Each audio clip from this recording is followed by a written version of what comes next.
A world where threats evolve faster than ever and every click can be a gateway to peril, staying informed and prepared can mean the difference between safety and a catastrophe. Welcome to Shieldcast, where we navigate the dark alleys of cyberspace and inform you of the latest news in cybersecurity. My name is George Ndongo, I will be your host, and alongside my co-host Kevin Mogo, we dissect notorious breaches and reveal hidden vulnerabilities. We bring you the cutting-edge tools and techniques that keep the digital world safe. Get ready for the raw, unfiltered insights from the front lines of cyber defense. This is Shieldcast, your insider's guide to the ever-evolving cybersecurity battlefield. Guys, we're here with another episode. Sure. It's a continuation of the previous one, and I believe we kind of cut the other episode on some things we needed to talk about, and we said that in this episode we're going to start from the methodologies. Yeah, but before that, briefly, my name is George Ndongo. I am your host here at Shieldcast Podcast, and let me just keep it short. I'm an information security researcher. Yes, and this is Kevin Mogo. Yeah, so as for myself, I'm also into cybersecurity, also practicing current issues here and there, also for digital forensics. By the way, I think I was able to have an incident to respond to. Yeah. But actively on the cybersecurity side, but I also do handle digital forensics incidents. Yeah. So, on this episode, I believe it will be, if you have not watched the previous episode, I believe you will want to start from there, unless there are some aspects of this episode you specifically want to target. But aside from that, just go to the previous episode, which is Purple Teaming Part 1, and then proceed to this episode. It's not that long, it's not that hard to follow, it's well described and pretty insightful. So cumulatively, I love the way the sequence of topics has been the past month or so, because it has been able to summarize the most important things, and then the most great thing of them all is to enable the viewers or listeners to be able to see the connection between everything that you'll be able to discuss about. And then today is now the cream day, like we're trying to finish it up so that we can also be able to cover the purple teaming side. Yeah. So that is true. We're kind of winding up on a series of interconnected episodes, and along comes with it a series of interconnected aspects of cybersecurity. So today is kind of the helm. We are completing this series. We started with blue part 1 and part 2, red part 1 and part 2, and now we are coming from purple teaming, which is the previous episode. Now this is the final episode of purple teaming. Sure. So with that, let us know what you want to hear on the episode, on the next episode, or on the next Shieldcast session, and whether you want to be on the show, and so on and so forth. But I want to keep that short, so this has been Shieldcast. This is Shieldcast for you. Follow us on Twitter and kind of engage with us in our communities in Shieldcast, that is Shield_cast, and on X. Yeah, some people are still calling it Twitter, including I. But anyway, on YouTube too. And let us know what you want to hear next. We have a series of upcoming episodes, but we like your feedback to know what you want to hear on the show next. But with that, I believe let's dive into this. Yeah, sure. So based on this sequence, the next thing that you are going to look at are the methodologies that are involved in the purple teaming process. And in these methodologies, it's very important to note that or to understand the importance of what a methodology is. So it's just that kind of plan that assists in achieving an objective or a set of objectives for the better of the organization that you're trying to work for, or maybe support and the rest. So purple teaming has a lot of methodologies, but we're going to touch on just a number of them that are used at a high level. The first one is known as the continuous purple teaming methodology, which embeds both the red and blue teaming operations. As I've always said, that's the first thing. So it's more of a war game. When you talk about a war game, the blue teamer is trying to say, I've defended it to the best of my ability. Attack me if you can. Yeah. The red teamer now tells him, I found an attack, catch me if you can. Try to secure it. Yeah. You know, so the more this competition comes in, you know, the more this healthy competition comes in, the better the security will be. So these deployments or these tests can maybe be done offline, like to systems that are a replication of what is currently running, so that even if it means that if the same activity would be done on what is live, Yeah. the same effect would be encountered. Yeah. So so it's more of a continuous improvement. So that's why it brings up that continuity kind of approach. The other one, I believe we mentioned something to do with that kind of a war game in the red teaming tool. It was an offensive security platform that enabled an organization to do that. We mentioned something to do with splitting your teams into two, and just as you gave in that metaphor, a defender sets up a situation and says that they have defended the infrastructure of the network to the best of their capabilities, and now the attacker comes in with an attacker mindset and attacks it. And yeah, catch me if you can analogy. So I believe you wanted to touch on the adversarial emulation. And okay, before that, just from the grammatical meaning, we are emulating, we are kind of mimicking, if I believe that's the best word. Yeah, an kind adversary is more of an attacker. Yeah. So we are thinking as the attacker would also We are think. mimicking him in our infrastructure. Yes. So I believe we mentioned this in the red teaming tools, and as far as this purple teaming is concerned, I believe we'll still attach into those two other episodes we have kept on saying, and I believe it will be we will kind of, I think we should like put it in a playlist of the 4 episodes, and someone can just visit all of them, because what I want to talk about right now, we mentioned in the red teaming, where we had the TTPs. We have mentioned them time and again in this podcast. Yeah.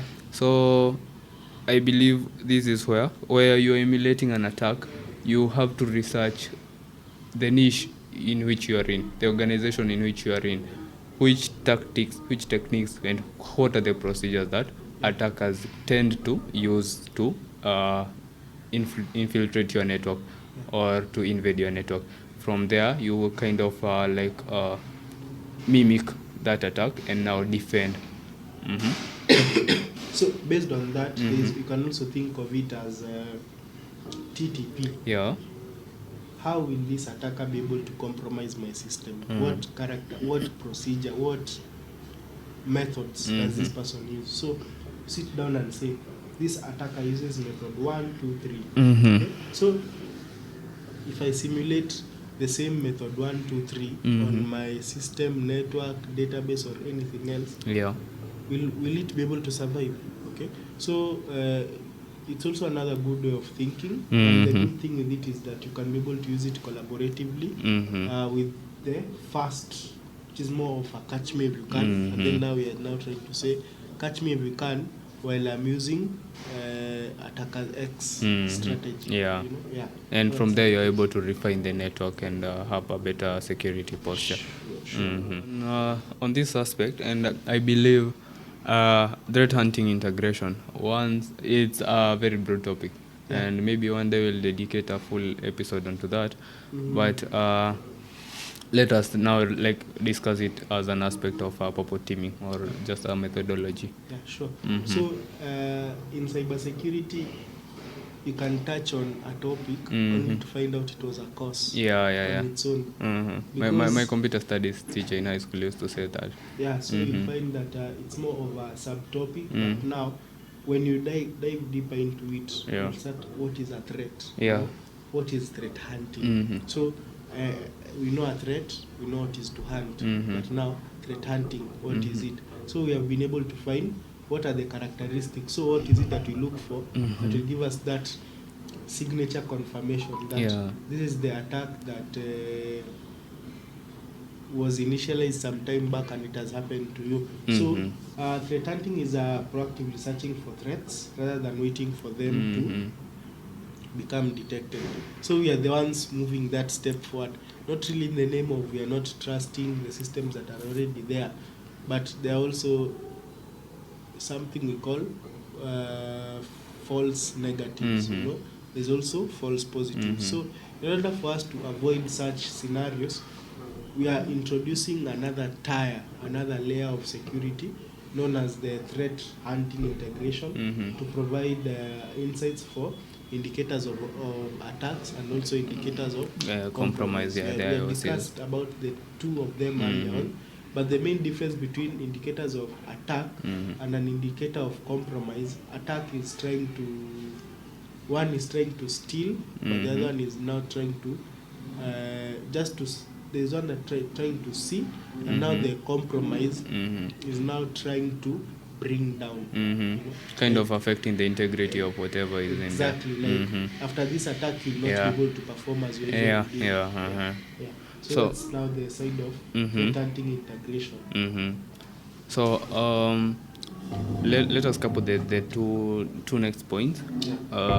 There is the aspect of security awareness training, and I believe uh, up to this point it's kind of becoming repetitive because count the number of times we have mentioned security awareness training. It's a lot. Count the number of times we have mentioned incident response and testing. It's a lot. So it's kind of becoming repetitive as far as the whole process is concerned, the red teaming, blue teaming, and purple teaming. Yeah, I think also as we are progressing, people can also be sharing from maybe you started hearing these episodes. Yeah. What have you been able to catch? What have you been able to implement? Yeah. And how effective it has been. So you can also share with us those insights in our social media platforms, so that you can be able to gather them all together and be able to have that. So yeah, you can also like just tell us like where you are working, like from which maybe organization, even if it's a startup where you have also been able to implement such. Yeah, and try to show us the impact the episodes have been on your organization or in your infrastructure. So because this is kind of a conclusive episode, and we are trying to like couple everything we've been talking about onto how can you implement everything we've been talking about and integrating all of what we have been mentioning. So in this section I'd like us to talk on actionable advice on maybe implementing purple teaming effectively. And from the following, I believe someone can take, as the word mentioned, action from the following points and implement purple teaming effectively. So when it comes to proper implementation, we Yeah. have always been people of procedure from the very beginning, and if you have been very keen, we usually try to give advice to the best level that is fitting for everyone. Yeah. And in this side, we are going to now do it again for the purple teamers, or people who are aspiring to become purple teaming professionals. So the first thing you need to have, and it's the greatest of them all, is to be having a skilled team. So these are the group of people who will be in the background, but even if they're in the background, it does not mean that they are not doing anything important. They are very significant. So the moment you have everything intact with the team, everything else that will provide to you as insights will be able to flow as effectively as possible. So another thing that you need to do is to prioritize. So when it comes to actions, especially from my experience, we have actions according to three levels. There are the short-term actions, medium-term actions, and the long-term actions. Short-term actions can be even done in minutes, Yeah. days, and weeks. Medium-term, maybe months, and then the long-term, maybe years. Yeah. So you're able to have that plan, that list. If it's a medium-term action, why is it medium-term? Could it be because I do not have 1, 2, 3? I do not have this, that, or the other. Yeah. So if I do not have it, when will the provision be for it be available? Those are also things that you need to record, because you have been able to see the importance, how it will be done. You now need to also focus on time, so that even before that time is reached, even before that time has lapsed for that resource to be available, you can also be doing something in the background to patch. You know, so you do not, in security, you do not need to like have everything so that you can be able to become that comprehensive or that professional person. But what you need to do is to just push the fight again and again. Also, there is attached with that very much that is attached to it is continuous improvement. You need to review and refine your purple teaming processes on a consistent basis again and again and again. And then from there, there's a collaborative culture within the team that you have also discussed. Yeah, we have kind of discussed like that. Yeah. They're kind of repeating from the benefits which you mentioned, which you also mentioned automation, also in the other section. So as long as you have a strong team, everything will be able to flow efficiently. We also need to involve stakeholders in providing communication so that it might not be seen as the silent department. Yeah. You know, we accept that a lot is happening behind the scenes. Yeah. And then number two, we accept that these stakeholders might not know the technical nitty-gritties of what is happening. But even though that is the case, you can take an example from this podcast. Even if it's a complex security concept, we try to explain it in the simplest of way to people who, even if we have not maybe even touched a computer, able to understand this is a firewall, what does it do, how does it work, how is it set up, you know. So involve as much as possible as stakeholders so that you can become relevant. And also a key item that I will repeat is for you to automate these things. Just try to automate to save time. But even as you're trying to automate, be careful so that even as this automation is happening, you are not introducing weak access links to your infrastructure. Weak access links. There is also poor infrastructure management, and also there is derailment whereby it can just mess everything up. Yeah, so like quickly before we wind up on that, we mentioned the aspect of measuring the success. It is also like one aspect maybe I will not want us to leave out. As you said, like it's kind of repeating on from the benefits. So we kind of like want to measure and report on success so that we might go forward knowing the impact we have left in the previous activities. So let us like quickly go to this integration of the two, integrating purple teaming and dev security operation, which is the DevSecOps. In this bit, we're talking about integrating purple teaming and dev security of operations. So DevSecOps is it's kind of a field not widely spoken about, and while we are at it, I believe on we are having a session in this episode or in this podcast. We will be having a conversation about DevSecOps with that interview we had been talking about. So, but anyway, aside from that, we'll delve deep into that in that episode. But for now, let us focus on dev security operations, DevSecOps in integration with purple teaming. So, these are two practices. We need to align them because the concept of DevSecOps involves that as much as we are testing and as much as we are trying to secure our system, we are still delivering our services to our clients. For example, maybe it's a SaaS, or maybe it's just a product, or maybe related to application security and so on and so forth. We are able to continuously delivering our services to our customers as much as there is a lot going on in the background. So we are going to start with key integration points. So the integration points are highly dependent, highly connected to the methodologies that you have talked about. We have talked about for example, the continuous methodology. Still attached to that continuous methodology, there is also the continuous security testing as an integration point, which is now connected to it. So we do it again and again and again and again, and have a long-term vision. And we also measure how much we have been able to achieve, how far are we from the end goal, and what else can be done when it Mhm. comes to that. There's also the early threat modeling, which is also attached to that other that you discussed, Mhm.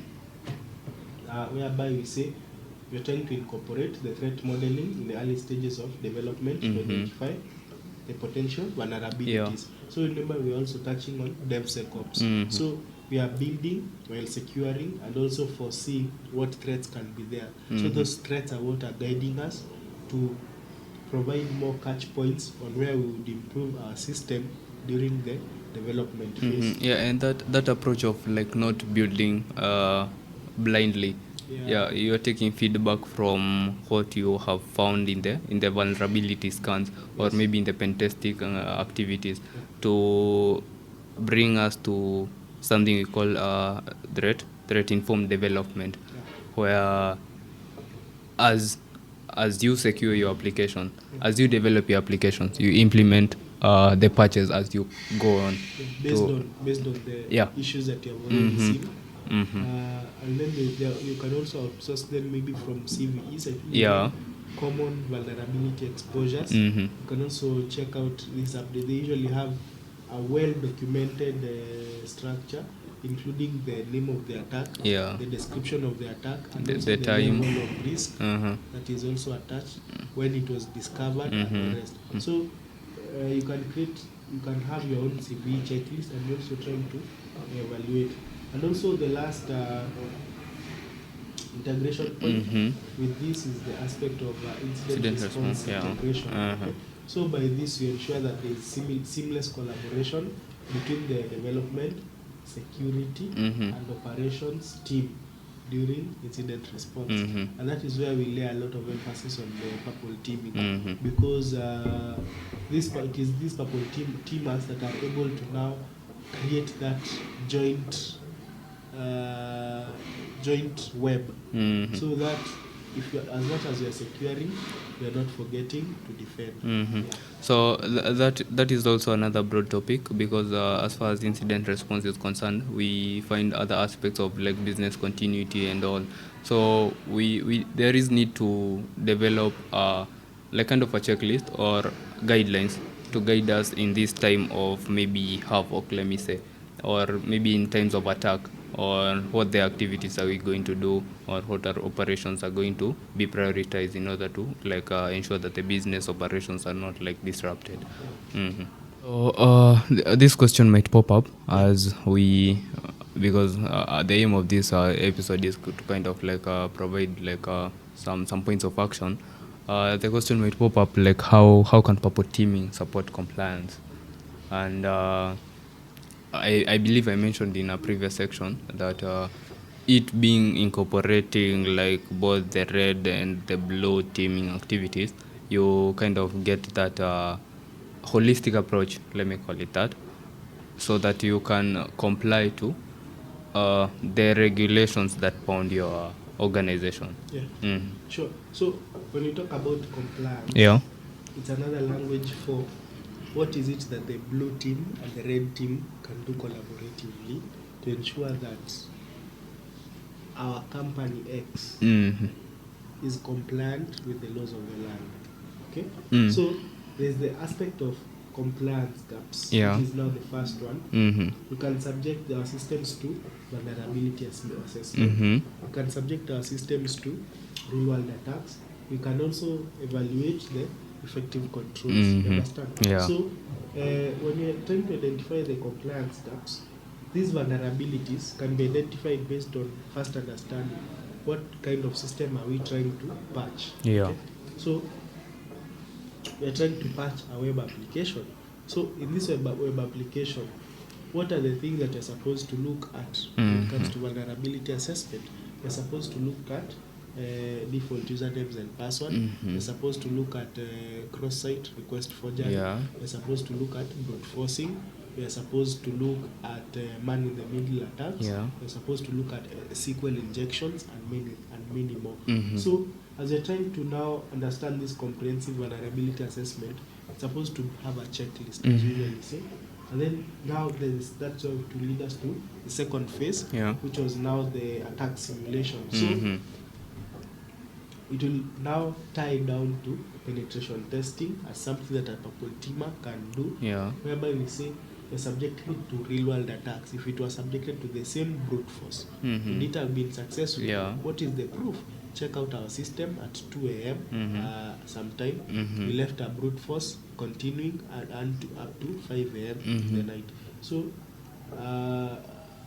while these happenings are occurring, you'll find that you have a proof and you have a vulnerability. So you are now upon you to patch it up so that you can become compliant. Also, there's now the validation of now the security controls. Now it will now borrow from the blue team inside. The first one was the red team inside. So during the validation, we are testing the effectiveness of these controls. So we had set a firewall not to send emails. Are we able to send an email from the internal network? Another thing is we are trying to identify and control weaknesses. So we have seen, yes, we can send emails and we are receiving let's say spam emails or junk. We can now try to see, do we need a mail gateway, as we usually say, for the prevention of junk mails and the rest. So we are now identifying the controls for the weaknesses. And then the last thing is now the prioritization of remediation. So after this has happened, how much time will it take to recover? What resources will be needed for the recovery process, and who will be involved? So the third phase touches on now the playbook. If you are trying to see where now our items are now connecting. So this playbook will guide us on the actions that need to be done so that the effective security measures can be put in place. And then the last thing is to demonstrate the due diligence. That's the last phase, whereby we now showcase the proof that we have been able to do something and the risks are managed. And then from there is now the evidence of compliance, whereby we say your compliance T or compliance ABC wanted us to be compliant on these items. So this is what you have been able to do. This is a proof of the test. Everything is documented, and here we are. So it's upon now the other team to decide, are we compliant or not? There is also now continuous improvement. Yes, we are compliant, but you need to think beyond that compliance, whereby you say, yes, there are 17 items in the compliance checklist, but there are 9 more that makes it 26 that we need to comply, even if that was not covered. So understand your systems and now understand the phases that are there. I believe you have put it very, very clearly. So the aspect of improving incident response, and one subsection of this is testing the incident response plan, which I believe you have touched well on it.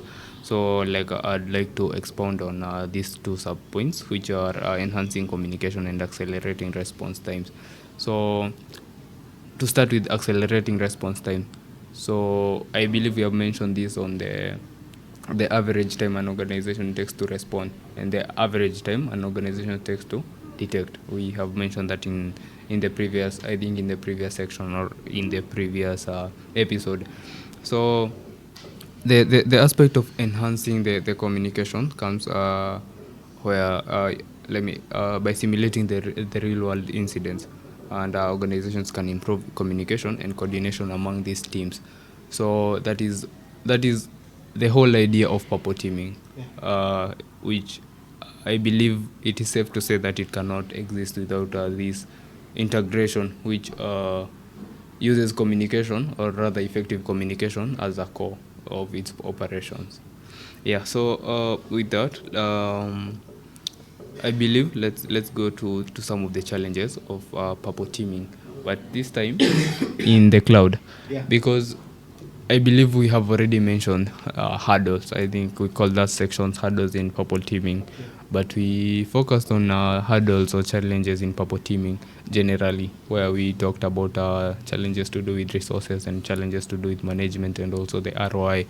So in this section, I want us to focus on cloud, and maybe we might dedicate another episode on cloud security. Let us know if you want that. But it is also an interesting thing in cybersecurity. I was laughing Mm-hmm. alone because You're laughing alone. because someone said that we don't use the cloud, we're using someone else's Yeah, computer. though literally it is true. Yeah, Literally. someone else's computer. But now, this someone else, who do we call him? We call him a third party. Who is a third party? A third party is someone who provides us a service that we cannot manage on our own. Yeah. So we rely on him or her so that the person can be able to provide us that service in the best way possible. Yeah. And be able to perform according to the objectives that were set. So when it comes to the challenges, there's the rapid infrastructure changes. So it can come a point where an update can be released from your cloud service provider. Everything changes from blue to green. So we saw that with the blue screens of death, like CrowdStrike. yeah. So, but before, it was not because really of a change of infrastructure, but I think it was an internal team issue. Yeah. So, in such a scenario, how is it that even if our cloud service provider has been able to upgrade or advance some security feature or something, it does not interfere with how we operate, and then secondly, we are able to adapt as quick as possible so that we can be able to pick up these items and move away with them. So that's also a challenge. So there's the shared responsibility model, whereby you do this, I do this. Yeah. The cloud service provider might also be having another cloud service provider, but will never tell you. And then these background operations, you'll find that they create a backlog, whereby please give us some time. They'll not tell you that they are also relying on someone else, not really as a broker, but there's something they're also collaborating in between, you know. So this shared responsibility model is also another challenge in cloud, whereby if the person whose duty was to manage an activity does not perform, this person will not be able to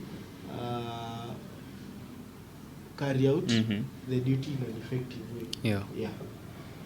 So I wanna like put this point at the last one, which is third party dependencies, because you mentioned it. I'll expand on that. You mentioned it as we started these challenges in the cloud security, and we'll try to pinpoint like an example. But before that, there is this aspect of data privacy and compliance, because as we stack up all this, you mentioned that you might be using a service provider as your cloud, which is a CSP, a cloud service provider, who might also be using some other services or outsourcing some other services. And that's very normal. Yeah, and that's true. That's very normal. So, but fact is, as these services pile up, the complexities increase, and this kind of becomes a hurdle when you want to like have your infrastructure and your information secure. Yeah.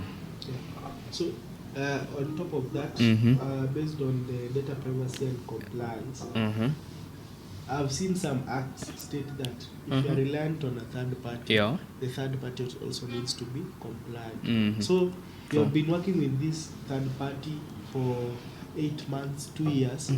You have invested millions. You have trained your staff.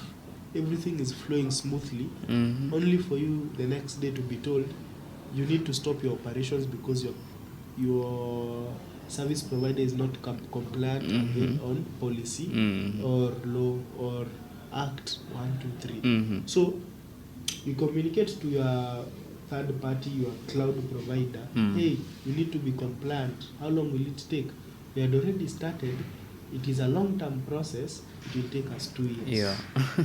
So you're in that dilemma. Will you wait for the 2 years for operations to continue, or you will bail out from these services, look for another compliant person, rebuild the same infrastructure as you did 2 years ago, waste a few coins here and there, and still stack everything up so that this end user cannot even know that there's a compliance issue that dragged us behind. I think business is tough, especially the technical field, but some things somehow bite us, but we learn as we move, and let's usually hope for the best for the next day. And I believe that like there are some people in an organization who are like specifically tasked to ensure that all this integration, as much as we are outsourcing these services, they are not bringing additional attack vectors into our organization. And I believe we'll see that with the guest we'll be having. I believe she is like well versed in that, and she will expound on that. But just to attach to that is the last point I was saving for the last for this point.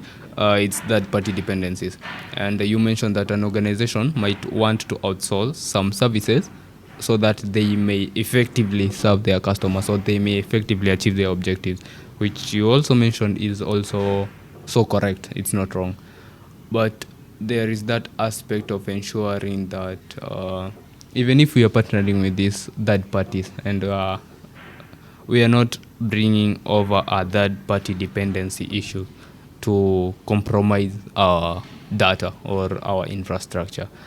And I believe it was in the red teaming tools, part 1, where we had a spotlight where we mentioned something to do with that, where the Department of Defense in the UK was attacked from a third party they were outsourcing as a payroll system, and this third party introduced a vulnerability. So there are people in an organization who are tasked to ensure that the people we are outsourcing some services from are compliant, and they are not introducing any attack vectors, which might in the end end up compromising our the integrity of our data. So as we wind up, I believe this will be quite short because we will not be having a spotlight in this episode. So to wind up, we will be having some opportunities for purple teaming in the cloud. You remember for, I think, the red teaming and the blue teaming, the red teaming, we finished that episode with some of the certifications, and I think the blue teaming, we kind of expounded on the careers you can venture in. And now for this episode, we are going to wind up with opportunities for purple teaming in the cloud, because we have previously just attached purple teaming in the cloud, and it's also a wide field, given that cloud by itself is a wide field. So purple teaming in the cloud is also a wide field. So continuous testing and validation will be our first point. So I would like to jump into that in the best quickest way possible and say that purple teaming is not a one-time consultancy. Okay? When we talk about it not being a one-time consultancy, when I come to you as a purple teamer, I will first need to understand what do you have, how do things work, and the rest. So after that, I now come back and tell you I have tested, this is what you need to do to improve. Tomorrow I come, I tell you CrowdStrike was attacked because of this or that. This is what you need to do so that you cannot fall into prey as they did. The next day I come and tell you, hey, there was this setting that I saw. If we improve, we'll be able to now have our operations better and better. I may not come and tell you as a stakeholder, but to that IT person who understands how my day operates, not really comprehensively, but at a high level, so this person can also have a feel of how these things work. So that's why I'm saying it's a continuous testing and validation. Okay, so it's not a one-time thing. Yes, it can be to some extent, but most preferably, just let it be a continuous process. As long as the company is breathing, let also security breathe. Voice awards have never been said. So I believe as you said, like as companies like scale up, or either it's horizontally or like vertically, in terms of their infrastructure, there is need for efficiency, and I believe that brings us to our second opportunity. Let me call it opportunity because of the section title, leveraging on cloud native tools, which I believe security can be cumbersome and it can be tiresome. So for the need of efficiency, I believe we have repeatedly mentioned automation. So at this section, for the need of efficiency, there can arise a need to leverage on cloud native tools to manage your security, in that it is more effective and it is more efficient. But aside from that, let me add another one, which is enhanced collaboration. And security can be cumbersome, yes, I said that, but it doesn't need to be, and it does not have to be cumbersome.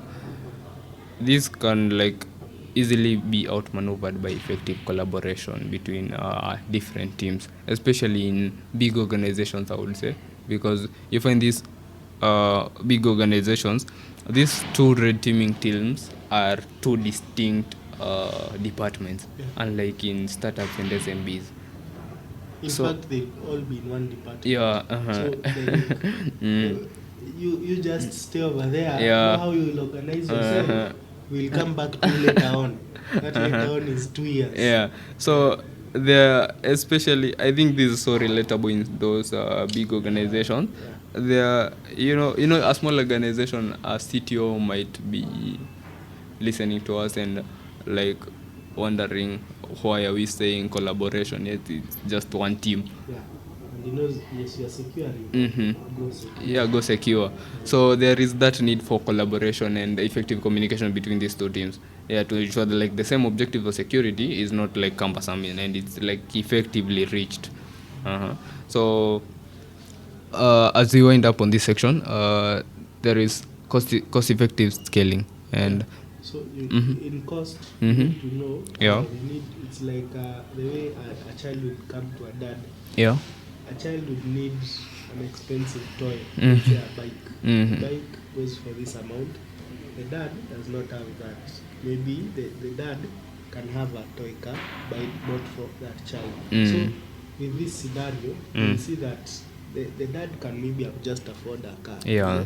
But the child wants a huge bike.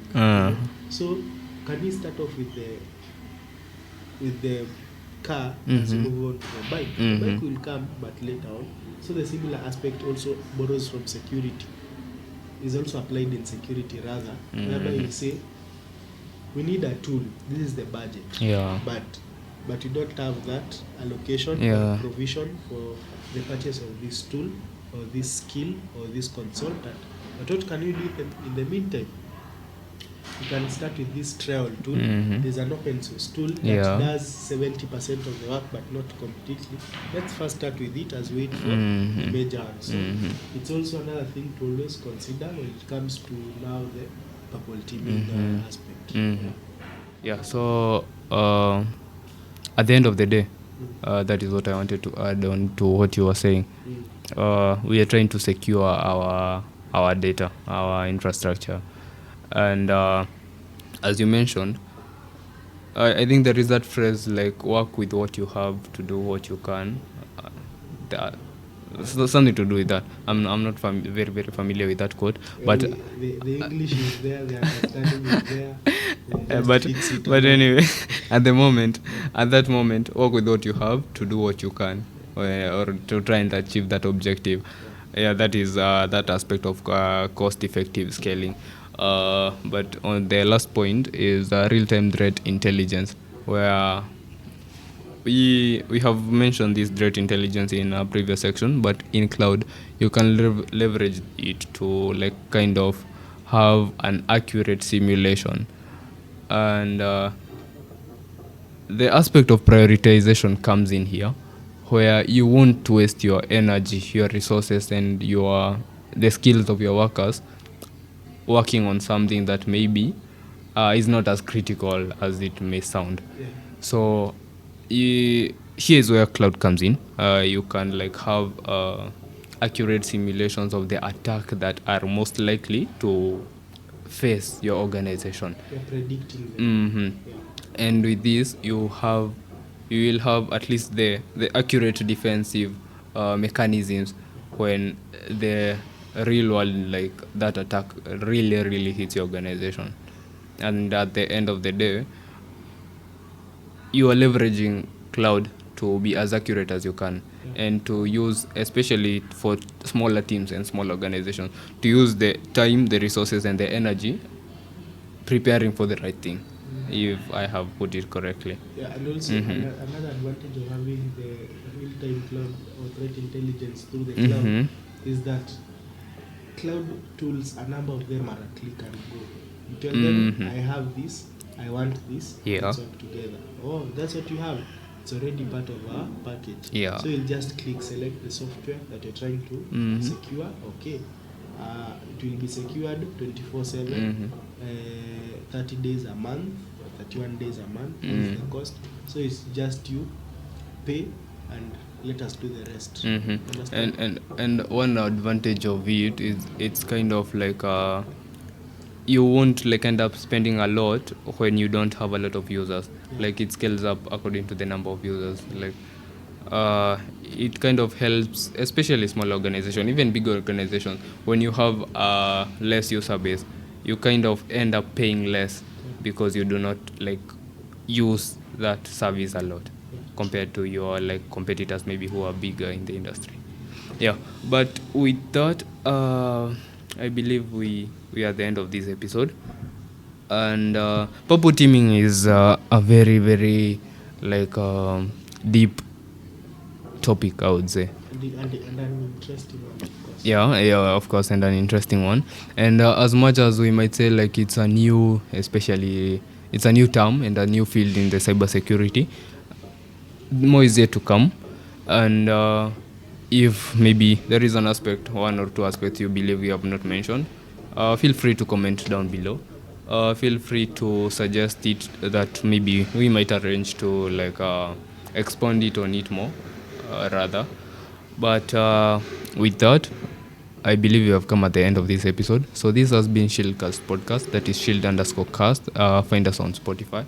Follow us on X /Twitter. And rate our Spotify show. We are kind of like trying to reach the show to many people. So rate our show so that many more people can get to view our show. Subscribe to our YouTube channel and engage with us in the Coding and Kahawa developers community. I have been your host, George Ndongo. Yes, I've been your host. Co-host. Yeah. Or guest. Kevin Mugo, that's my name. So it's been a pleasure. We look forward to meeting in the next episode. We have a new visitor to get a lot of insights from a person in the field. Yeah, stay vigilant, stay secure. Bye.